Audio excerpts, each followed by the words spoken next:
오늘 하나님 말씀은 요한계시록 21장 1절부터 6절까지의 말씀입니다. 내가 새 하늘과 새 땅을 보았으니 이는 처음 하늘과 처음 땅이 사라졌고 바다도 다시는 있지 아니하였기 때문이더라. 나 요한이 보매 거룩한 도시 새 예루살렘이 신부가 자기 남편을 위하여 단장한 것 같이 예비한 채 하늘에서 하나님으로부터 내려오더라. 내가 하늘에서 나는 큰 음성을 들으니 이르되 보라 하나님의 성막이 사람들과 함께 있고 그분께서 그들과 함께 거하시리라. 그들은 그분의 백성이 되고 하나님께서는 친히 그들과 함께 계셔서 그들의 하나님이 되시리라. 또 하나님께서 그들의 눈에서 모든 눈물을 씻어 주시리라. 다시는 사망이 없고 슬픔도 울부짖음도 없으며 또 아픔도 다시는 없으리니 이는 이전 것들이 지나갔기 때문이라 하더라. 왕자에 앉으신 분께서 이르시되 보라 내가 모든 것을 새롭게 하노라 하시고 또 내게 이르시되 이 말들은 참되고 신실하니 기록하라 하시며 또 내게 이르시되 다 이루어졌도다. 나는 알파와 오메가요 시작과 끝이라. 내가 목마른 자에게 생명수의 샘에서 값없이 주리라. 아멘. 네, 오늘 하나님 말씀의 제목은 하늘나라를 기다리며라는 제목으로 말씀을 전하려고 합니다. 우리 그리스도인들은 구원받은 사람들을 그리스도인이라 이렇게 말합니다만 다른 한편으로는 하늘나라를 소망하며 살아가는 사람들이기 때문에 또 그렇게 표현할 수도 있습니다. 그래서 우리는 하늘나라를 소망하기 때문에 내일이라도 당장 하나님께서 우리를 부르시면 우리는 이 세상에서 아무런 미련 없이 기쁨으로 하나님이 나를 부를 때 내가 여기 있나이다 라고 말하고 떠날 준비가 되어 있어야만 한다는 것입니다. 그런데 만약 우리에게 저 하늘나라에 대한 소망이 없다면 어떤 상태냐면 세상 농담으로 안고 없는 찐빵 같은 그런 상태죠. 겉모습만 있고 속에 대한 알맹이가 없는 허무하고 무의미한 삶을 살아가는 그런 존재가 될 것입니다. 만약 우리가 죽기 전에 주님이 오실 수도 있죠. 우리가 죽기 전에 주님께서 이 땅에 오신다면 하늘에서 마지막 나팔 소리가 날 것이고 우리가 눈 깜짝할 사이에 이제 변화되게 되는 이제 그 과정을 거치게 될 겁니다. 그러면 어떻게 변화되는 것이냐? 이 썩을 몸이 썩지 아니할 몸을 입을 것이고 또 우리가 눈으로 그동안 보지도 못했고 생각하지 못했던 놀라운 것들을 경험하게 될 것인데 이 놀라운 일들이 성경에 다 말씀하시고 있고 기록해 놓으셨습니다. 그래서 우리는 이것을 신비라고 성경에서 말씀하셨죠. 우리의 휴거에 대해서 신비라고 말씀하셨는데 이 놀라운 신비를 우리는 간직하고 살아가는 사람들이라는 것이죠. 그래서 우리는 이 신비를 간직한 사람다운 삶이 사실은 필요한 겁니다. 그래서 우리가 하늘에 대한 소망을 품고 살아가고 정말 주님이 오시기를 바라고 살아간다면 무엇을 두려워하지 않게 되느냐? 죽음을 두려워하지 않게 되는 것이죠. 그래서 우리가 죽음을 두려워하지 않기 때문에 죽는 것이 우리는 하늘나라를 가는 길이기 때문에 죽음을 두려워하지 아니하고 오 사망아 너의 쏘는 게 어디 있느냐, 오 무덤아 너의 승리가 어디 있느냐라고 우리가 이제 말할 수가 있게 되는 것입니다. 만약 지금 이 자리에 있는 우리 지체들에게 주님이 부르신다면 지금 너가 이제 이 세상 삶을 정리하고 당장 나에게로 오라고 부르신다면 선택의 기회를 나에게 주신다면 우리는 뭐라고 이야기할 것이냐 이거죠. 아직 나에게 할 일이 좀 남아있기 때문에 주님 지금 저가 갈 수는 없습니다 이렇게 말할 건지 아니면 저는 이 세상의 삶에 있어서 그렇게 크게 불편함이 없으니까 저는 이 세상의 삶에 좀만 더 머물고 싶습니다 라고 말할 건지 아니면 무엇인가 또 다른 변명을 통해서 우리가 지금 당장 저는 주님이 부르시는 그 말에 반응할 수 없습니다 라고 대답한다면 그런 우리 지체들이 있다면 만약에 우리 한 사람 한 사람에게 그런 마음이 있다면 그 이유는 이 땅에 대한 애착이 하늘나라에 대한 소망보다 더 크기 때문에 나타나는 현상이죠. 현재 내 자신이 하늘나라에 대한 정말 소망이 있는지 없는지는 내 자신이 정말 다 잘 알 겁니다. 그런데 내 안에 하늘나라에 대한 소망이 강하지 않다면, 나는 하늘나라 가고 싶은 마음이 그렇게 강하지 않다면 그 사람이 알아야 될 내용이 하나가 있습니다. 뭘 알아야 되냐면, 하늘나라에 대한 소망이 그리스도인 안에 약해지고 없는 것을 누가 원하는 것이냐, 하나님이 그걸 원하시겠느냐 이거죠. 그건 마귀가 원하는 것이겠죠. 하늘나라에 대한 소망이 사라져가는 그리스도인은, 그런 그리스도인의 영적 생활은 형식적인 영적 생활로 바뀌어갈 수밖에 없고, 그의 영적 생활은 정체된 영적 생활, 비정상적인 신앙생활을 이어갈 수밖에 없다는 사실입니다. 하지만 구원받은 그리스도인이 하늘나라에 대한 소망을 간직하고 살아간다면, 주님과 영원히 함께하고 싶은 마음이 우리 안에 강하다면, 그 사람의 마음은 어디에 초점이 맞춰져 있게 되냐면, 하나님으로부터 상급을 받게 될 문제에 마음이 이제 초점이 맞춰질 수밖에 없습니다. 그래서 하늘나라에 대한 소망이 커지면 이 썩어버릴 땅에 대한 것에 대한 미련이 사라지게 되는 것이죠. 그래서 주님께서는 마태복음 6장 19절에 너희의 보물을 땅에 쌓아두지 말라, 하늘에 쌓아두라고 말씀하신 이유가 다 일맥한 이야기죠. 우리가 이 땅에서 노력해서 쌓는 것들은 언젠가는 좀이 먹는다라는 것입니다. 녹이 슬고 또 도둑이 든다.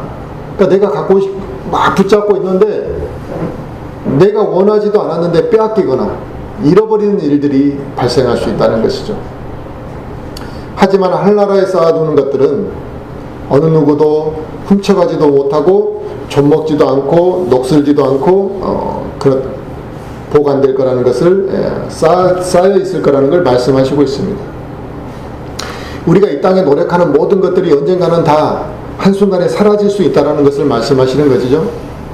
저 하늘나라에 쌓아둔 우리의 노력은 그러나 단 하나도 헛되게 사라지는 것은 없을 거라는 겁니다.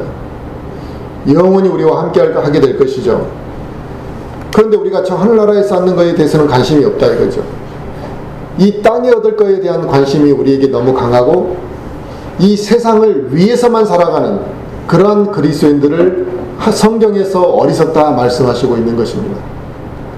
그래서 우리 그리스도인에게는 이 땅에서 배부르고 이 세상에서 우리가 넉넉한 것이 전부가 아니라는 것입니다. 영적인 것보다 물질적인 것만을 원하고, 이 세상의 것에 대한 집착이 강하고, 또 이 세상의 것들 때문에 시기하고, 이 세상에 대한 강한 애착을 갖고 살아간다면 그건 정상이 아니라 이미 자기도 모르게 마귀에게 마음을 빼앗긴 상태라는 거죠. 이미 마귀의 유혹에 넘어가 있는 상태입니다.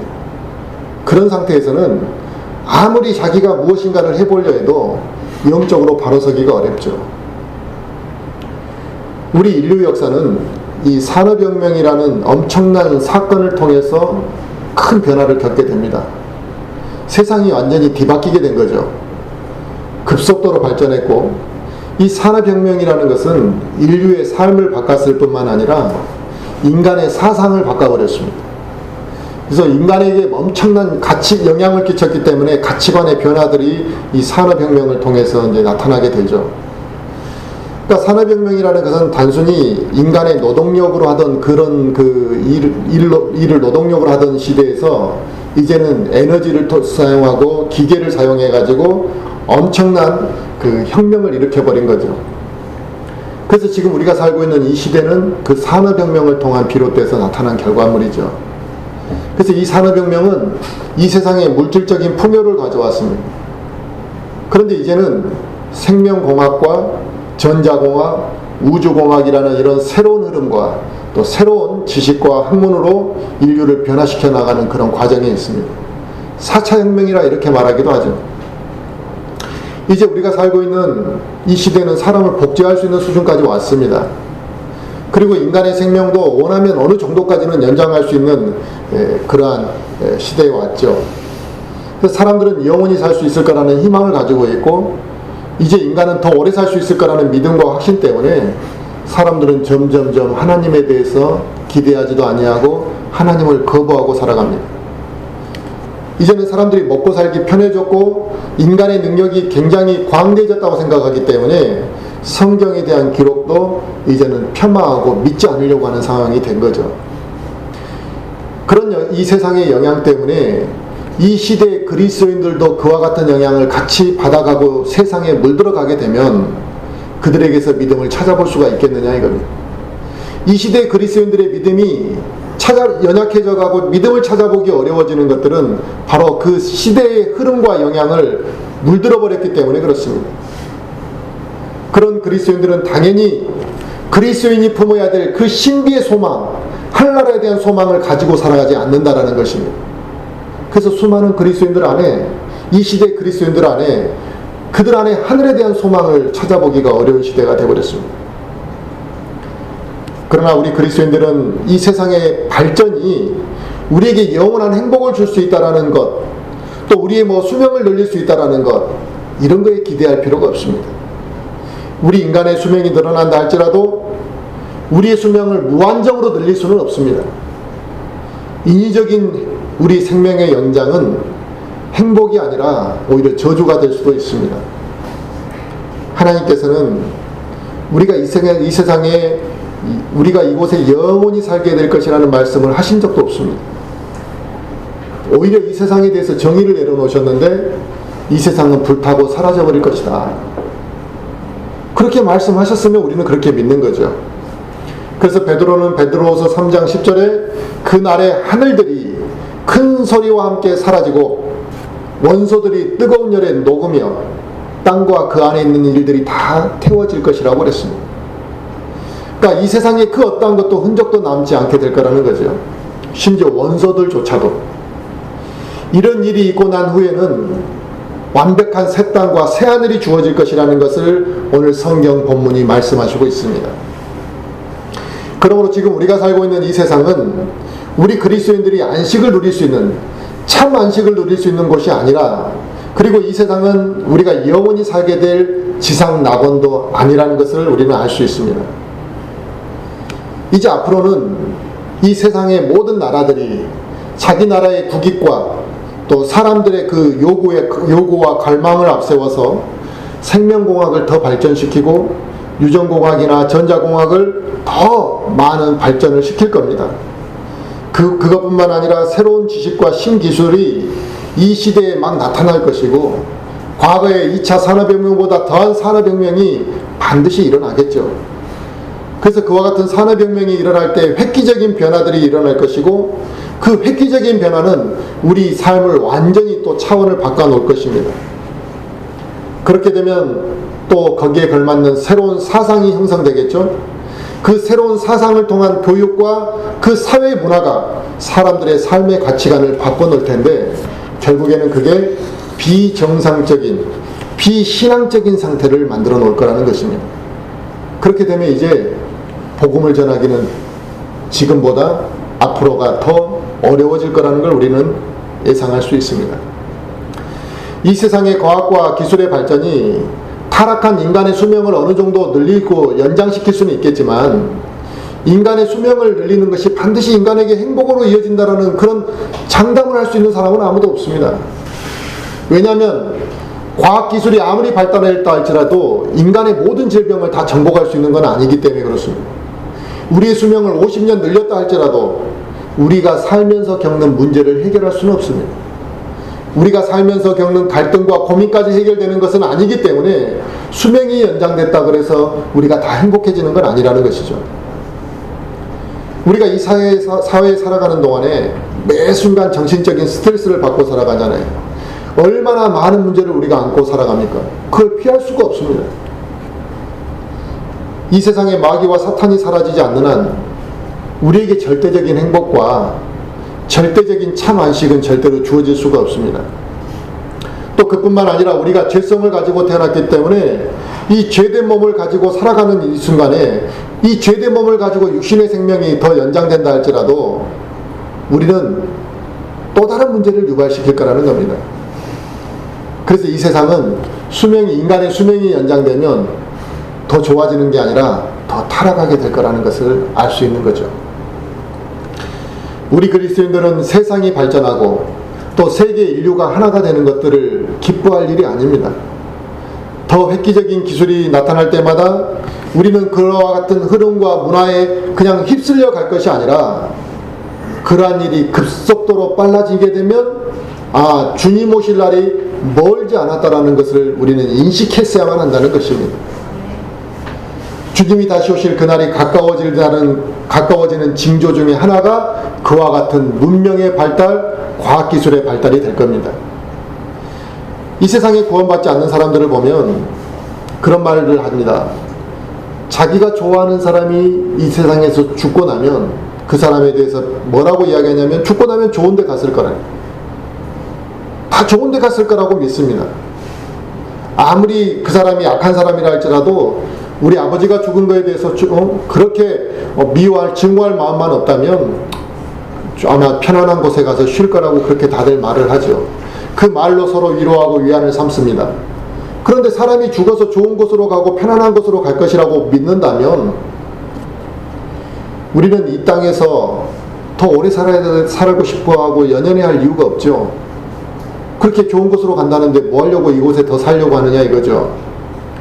그런데 구원받지 못한 사람들은 말은 그렇게 하지만 실제 그들의 삶은 이 세상이 전부거든요. 그래서 이 세상의 모든 것을 올인하고 이 세상에 애착을 가지고 이 세상만을 위해 살아갈 수밖에 없습니다. 그들에게서 어떤 죽음 이후의 소망을 찾을 수가 있겠습니까?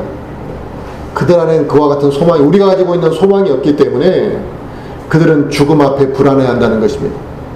이 세상을 살아가는 삶의 시간이 줄어들면 줄어들수록 그들은 불안하고 공포를 갖는다는 것이죠.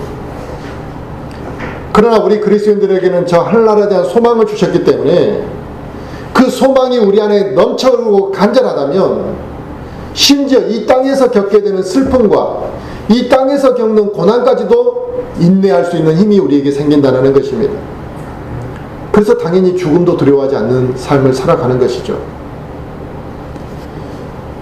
우리가 이 땅에서 영원히 살 수 없을지라도 만약 우리가 이 땅에서 70년밖에 살 수밖에 없다고 가정한다 할지라도 내가 이 땅에 사는 70년 동안 고통받지 않고 참 안식을 누리고 고통과 갈등이 전혀 없는 행복한 삶을 산다면 이 세상도 살만한 세상이라고 말할 수 있겠죠.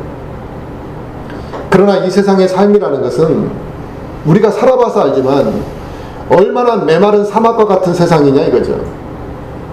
팍팍하고 언제 어느 순간에 어떤 문제가 터질지 모르는 그런 상황 가운데서 우리는 살아갑니다. 아무리 돈을 많이 번 사람이랄지라도 그가 불안전한 삶을 사는 것은 마찬가지입니다. 살면서 불안해한다는 것이죠. 또 우리가 이 세상에서 즐길 것들이 있다면 우리의 혼을 만족시켜 줄 수는 있지만 이 세상의 것들로 인해서 우리의 영적인 갈급함까지 충족되는 적은 없다, 충족시킬 수는 없다는 것입니다. 그래서 우리가 영적으로 깨어있게 되면 이 세상의 것들은 공허하다는 것을 알게 되는 것입니다. 우리가 이 세상에서 얻게 되는 물질, 이 세상의 물질은 우리 인생에 여유를 줄 수는 있습니다. 하지만 그 물질이 우리의 삶 속에서 오아시스와 같은 역할을 할 수는 있겠지만 문제는 그 물질이 우리에게 참 안식을 주는 것이 아니라는 것이죠. 그리고 그 물질이 언제나 나와 함께 내가 원하는 대로 따라오는 것도 아니라는 것입니다. 그래서 그 물질의 이면에는 누가 있느냐? 마귀가 그 물질을 사용하고 유혹한다는 사실입니다.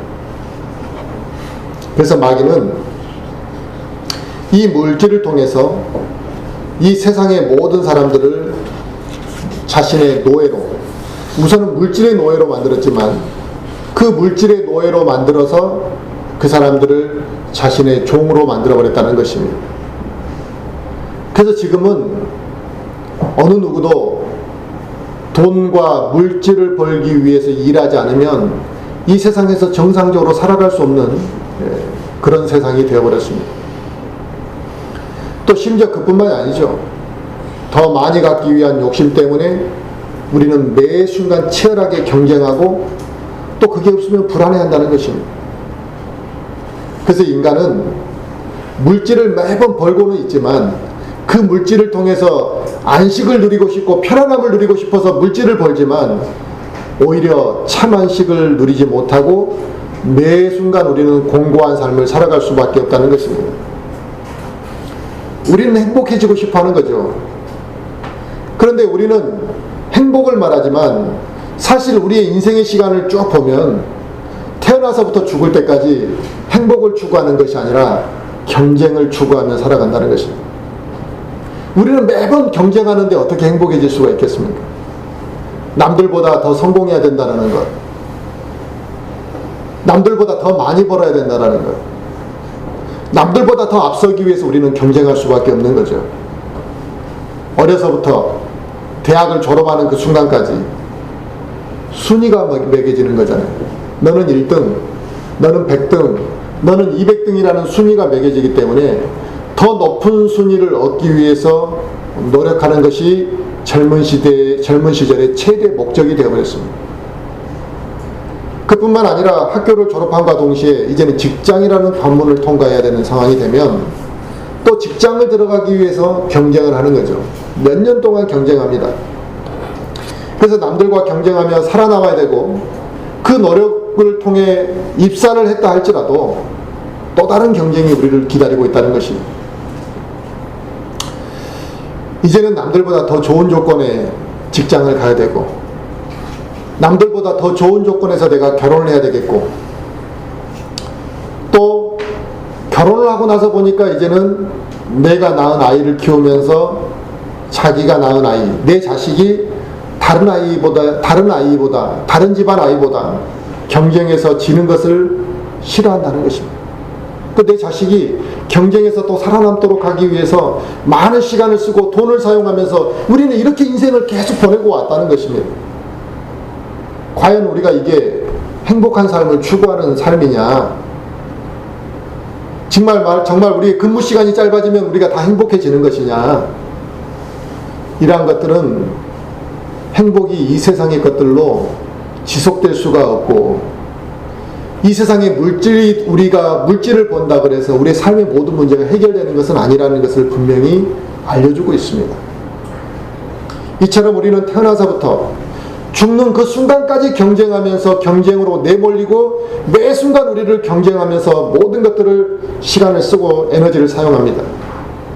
그러고 나니까 이제는 늙어서 죽을 날을 대비하는 노년의 시점에 우리가 와 있게 된다는 것입니다.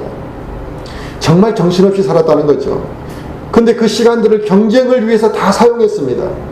경쟁을 위해서 다 사용하고 난 이후에 내 자신을 돌아보니까 내가 백발이 되어 있더라는 것이죠. 이제는 삶에 대한 아쉬움이 남고 주님을 만날 준비가 안 되어 있고 눈 깜짝할 사이에 모든 것들이 흘러가 버리고 난 이후에 후회하고 한숨을 쉬는 그와 같은 인생의 마무리를 하게 된다는 것입니다. 그래서 인생을 먼저 살아본 선배들이 그 사람들이 인생에 대해서 뭐라고 정의를 내렸습니까? 인생 무상이라고 정의를 내려놨다. 아마 이 말은 인생을 먼저 살아본 인생의 선배들의 진심 어린 그들의 고백일 거라고 저는 믿습니다.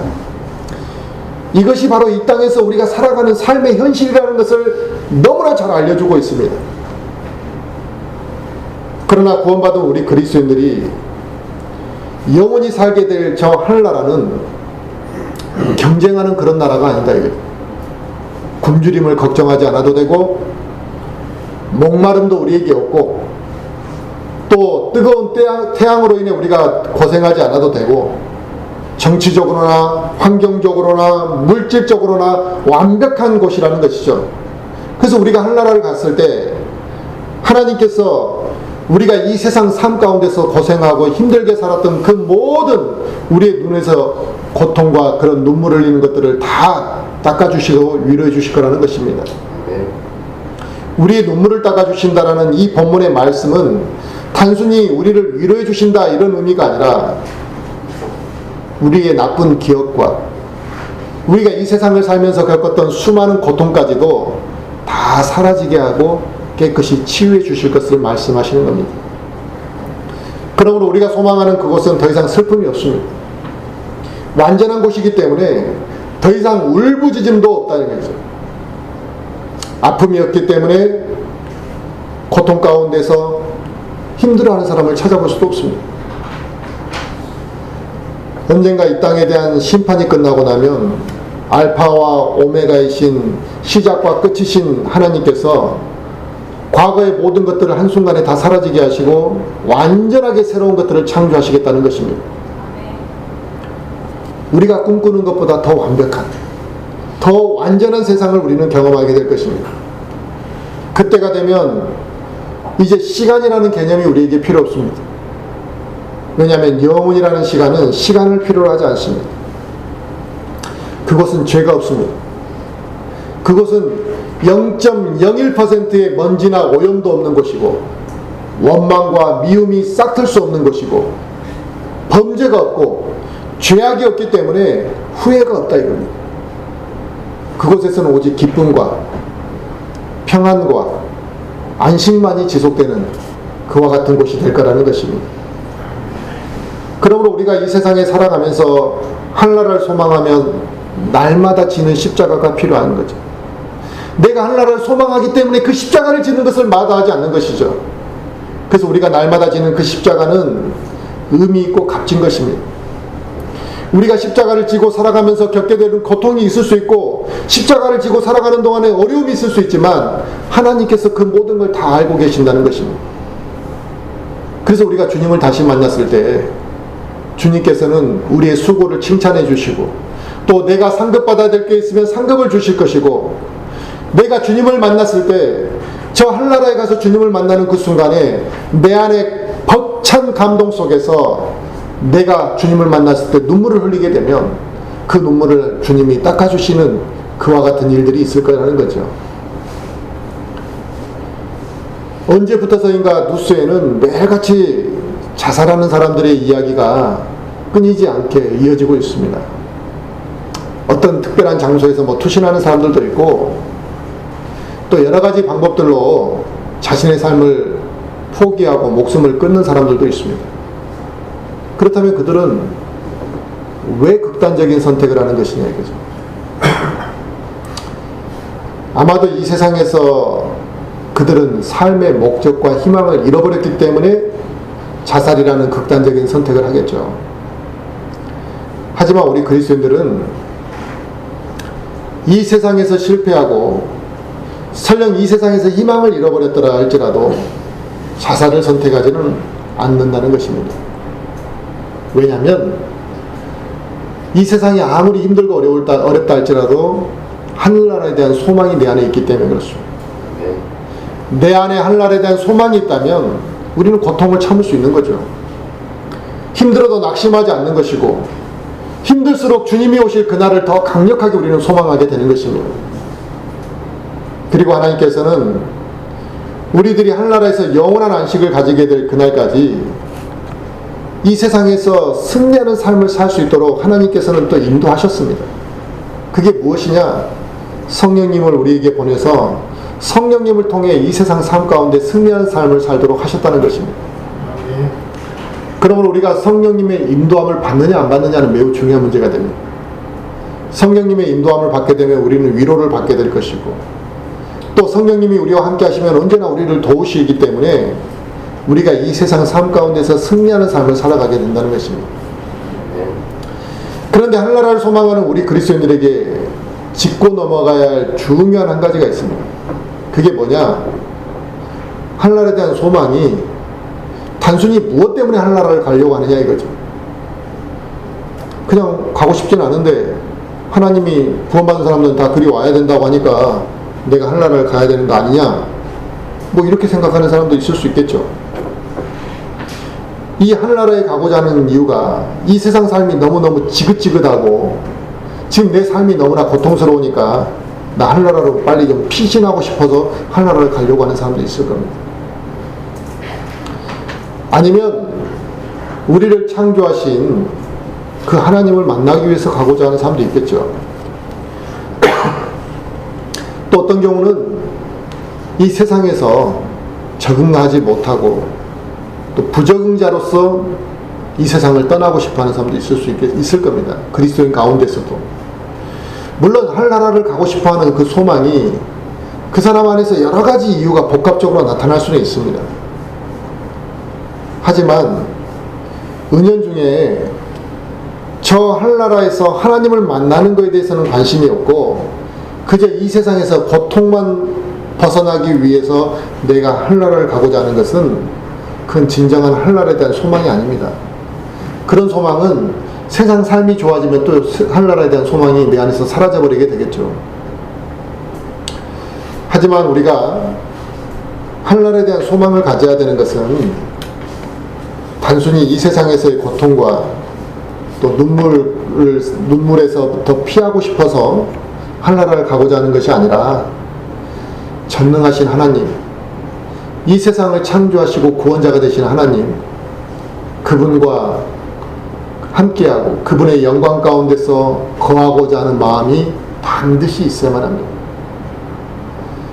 우리가 명절 때마다 부모를 기쁜 마음으로 찾아가고 설레이는 마음으로 기다리는데, 우리가 부모를 찾아간다고 할 때 이 명절에 부모를 만나는 것에는 부모를 만나는 것에 초점이 맞춰져 있는 것이지 부모가 차려주는 차례상에 초점이 맞춰져 있는 것은 아니잖아요. 물론 보고 싶은 사람과 같이 맛있는 음식을 먹는다는 것은 매우 기쁜 일입니다만은 그 자리에 부모가 없다면 무슨 의미가 있겠냐 이거예요. 그 명절의 의미는 없는 거죠. 마찬가지로 우리가 교회 나오고 싶어 한다는 거죠. 근데 교회를 나오는 이유가 사람 만나기 위해서 나오고 사람들로부터 위로를 받기 위해서 나오고 하나님을 섬기고자 하는 마음이 없이 그냥 그런 마음으로 나온다면 그 사람이 교회를 기쁨으로 나오는 것은 성경적인 자세가 아니죠. 우리가 교회를 나오는 것은 사람들로부터 위로를 받고자 하는 마음도 있을 수 있고 교제를 하고자 위한 것도 있지만 오직 하나님께 감사와 찬양과 영광을 돌려드리기 위한 목적이 제일 먼저 합당하게 서 있어야만 하는 것입니다.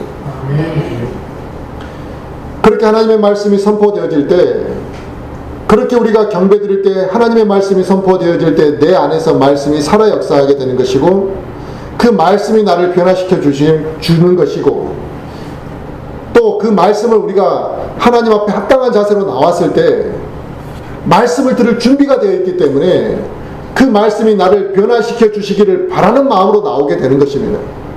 하나님께 영광을 드릴 자세가 안 되는 사람들은 말씀이 나를 변화시켜 주기를 바라는 마음 자체가 없다는 거예요. 그래서 어느 순간에 좀 듣기 좋은 이야기 하면 뭐 감동이 됐다고 은혜가 됐다고 말을 했다가 어쩔 때는 뭐 잘 기억도 안 난다고 했다가 오락가락하게 말씀을 듣는 사람들이 얼마나 많이 있습니까? 그 말씀을 들으러 온 준비가 안 돼 있는 거죠. 마찬가지로 우리는 교회를 나오는 것이 하나님께 감사의 찬양과 영광을 돌려드리기 위함입니다. 또 하나님이 계시지 않는 그 완벽한 나라는 무슨 의미가 있겠습니까? 구원은 하나님으로부터 온 것이잖아요. 우리 인생의 목적과 의미도 하나님으로부터 출발되는 것입니다. 우리가 이 세상에 사는 동안 이 하나님의 영광을 미리 체험하도록 하나님께서 하셨거든요. 그래서 이 영광을 체험한 사람은 하늘나라의 소망이 하나님을 만나서 더 큰 영광, 더 놀라운 것들을 보고자 하는 갈망이 그들 안에 있게 되는 것입니다. 그래서 이 세상에 사는 동안 하나님의 영광을 경험할 수 있는 방법이 무엇이냐? 성령님을 통해서 하나님과 교제하는 가운데서 하나님의 영광을 발견할 수 있도록 하셨다는 것입니다. 그래서 우리가 하는 성령님을 통해서 하나님과 교제하게 될 때 저 하늘나라에서 하나님과 함께하게 될 경험을 일부분 미리 하게 되는 것입니다. 그래서 하나님의 임재와 영광이 우리가 성령 충만할 때 나타나게 되는데, 우리가 성령 충만할 때 어떻게 됩니까? 마음속 깊은 곳에서부터 기쁨과 평안이 나타난다. 몸은 힘든데 그 우리 영적인 것과 정신적으로 너무 평안을 누려서 그 몸의 육신의 힘든 것을 이겨내버리는 경우들도 있죠. 내가 많은 것들을 잃어버렸는데 오히려 그 성령으로 충만함 때문에 낙심하지 아니하고 훌훌 털어버릴 수 있다는 것이죠. 그래서 이 성령 충만함으로 인해 기쁨과 평안과 말할 수 없는 위로와 행복을 우리가 경험하게 되는 것입니다. 그런데 우리가 직접 하나님을 만나고 하나님의 영광 가운데 살아간다면 그 행복과 기쁨이 얼마나 크겠냐는 것이죠. 이건 다 말로 표현할 수가 없고 절대적인 기쁨과 참 안식은 우리가 다 이해하기도 어려울 정도로 엄청난 안식과 평안을 누리게 되는 것입니다. 우리는 이처럼 놀라운 사실을 간직하고 살아가는 그리스도인들이기에 저 하늘나라로 가게 될 그날을 생각하면 당연히 기쁨이 있고 가고 싶어하는 설레임이 우리 안에 있을 수밖에 없는 거죠. 그러므로 우리 그리스도인들이 하늘나라에 대한 소망이 있다면 우리 입술에서 자연스럽게 찬양이 나올 수밖에 없고 감사가 넘쳐날 수밖에 없는 것입니다. 그런데 우리가 이 자리에 모여가지고 하나님의 말씀 앞에 온전히 집중도 못하고 찬양을 집중하며 부르지도 아니하고 딴 생각으로 찬송가를 부르고 있다면 내가 지금 하나님 바르게 섬기고 있나 생각해 봐야 될 문제죠. 내가 지금 하나님을 바르게 섬기고 있는지 정말 진지하게 우리는 매 순간 생각해 봐야 될 문제입니다. 이거 1년에 한 번 생각해 볼 문제가 아닙니다. 우리는 이 세상에 사는 동안 하나님께서 창조하신 것들만 보아도 하나님이 얼마나 위대한 분인지를 다 인지할 수가 있습니다. 그래서 이 창조하신 하나님의 손길을 통해서 하나님의 위대하심을 우리가 보게 되면 절로 찬양하게 되는 것입니다. 또 하나님의 놀라운 계획과 방법을 보고 배울 때 우리가 하나님께 어떻게 영광을 안 돌려드리겠네요. 바로 그 위대하신 하나님이 계신 그곳에 언젠가는 우리가 영원히 함께 하게 될 것이고 그 하늘나라는 더 이상 우리에게 눈물과 슬픔과 고통을 주지 않는 더 이상 울부짖는 소리를 들을 수 없는 그러한 곳이라고 우리에게 말씀하셨습니다. 더 이상 사망도 없는 완벽한 세상이기에 그런 하늘나라를 우리는 소망하며 살아가는 사람들이고 또 우리에게 그와 같은 약속을 하신 하나님을 찬양하는 것은 당연히 우리에게 의무일 뿐만 아니라 그 찬양을 하는 순간에 우리가 행복해질 수밖에 없는 것입니다. 나이가 지긋한 이 그리스도인들의 얼굴에 인생의 시간이 주름살로 이제 지어지게 되는데 나이가 들면 얼굴은 이제 주름이 지고 뭐 아름다움을 잃어가지만 그 그리스도인이 인생의 시간으로 주름진 얼굴로 하나님을 찬양하는 그 모습은 단순히 예쁘게 화장을 한 젊은 사람들의 모습보다 훨씬 아름다운 겁니다. 또 젊은 청년이 세상의 즐거움과 세상의 쾌락을 추구하는 것이 아니라 그의 마음을 하나님께 두고 찬양하는 모습은 이 세상의 그 어떤 꽃보다도 아름다운 모습이라는 거죠. 오늘 본문 말씀처럼 분명히 이 놀라운 신비를 하나님께서 우리에게 알려주셨고 우리는 그 신비를 간직하고 살아가는 사람들입니다. 물론 우리의 유한한 또 짧은 지식으로 하나님의 새로운 그 모든 창조를 다 이해할 수는 없습니다만 이게 반드시 있을 일이고 장차 이루어질 일이라고 말씀하시고 있다는 것입니다. 이 세상은 다 언젠가는 사라지겠지만 하나님의 말씀은 없어지지 않을 것임을 우리는 믿고 있습니다. 우리는 성경에서 말씀하시는 이 약속을 그래서 굳게 믿고 살아가는 사람들인데 이 말씀을 믿고 살아가는 그리스도인이 복된 사람이라는 거죠. 그러므로 이 세상의 즐거움 때문에 하늘나라에 대한 소망을 잊고 살아가지 않도록 해야 됩니다.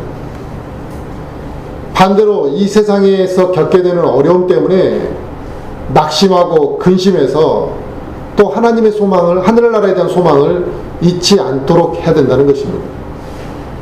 그러니까 너무나 이 세상의 즐거움 때문에 막 우리가 취해도 하늘나라에 대한 소망을 잊어버릴 수 있고 또 반대로 이 세상에 너무나 힘들어하고 괴로워해도 하늘나라에 대한 소망을 상실해버릴 수 있다는 것입니다. 새하늘과 새 땅을 창조하실 하나님께서 반드시 우리를 새롭게 하실 겁니다. 이 지긋지긋한 몸과 이 지긋지긋한 세상이 변화될 그 모든 것을 새롭게 할 그날이 우리는 소망하고 또 그렇게 하신 하나님을 찬양하고 살아간다면 하나님께서 우리에게 반드시 위로해 주시고 새 힘을 주실 것입니다. 우리 그리스도인들은 언젠가 다 하나님을 만날 사람들이죠. 또 하나님을 만나는 것뿐만 아니라 우리가 그곳에서 영원히 함께 살아갈 사람들입니다. 우리가 다 같이 영원히 함께 살아갈 사람들이라는 거죠. 그래서 이 세상에서 잠시 동안 우리가 갈등을, 형제 자매라는 것은 단순히 형제 자매가 아닙니다. 우리가 잠깐 이 세상에서 만나다가 말 거면 이렇게 우리가 그 사람을 위해서 수고할 이유도 없습니다. 그런데 우리가 영원히 함께 살아가야 될 사람이라고 생각한다면 생각이 달라지는 거죠. 하나님께서 우리에게 이와 같은 신비를 주셨다는 것, 이건 너무 감사한 일 아니냐 이거죠. 좀 너무 놀라운 일 아닙니까?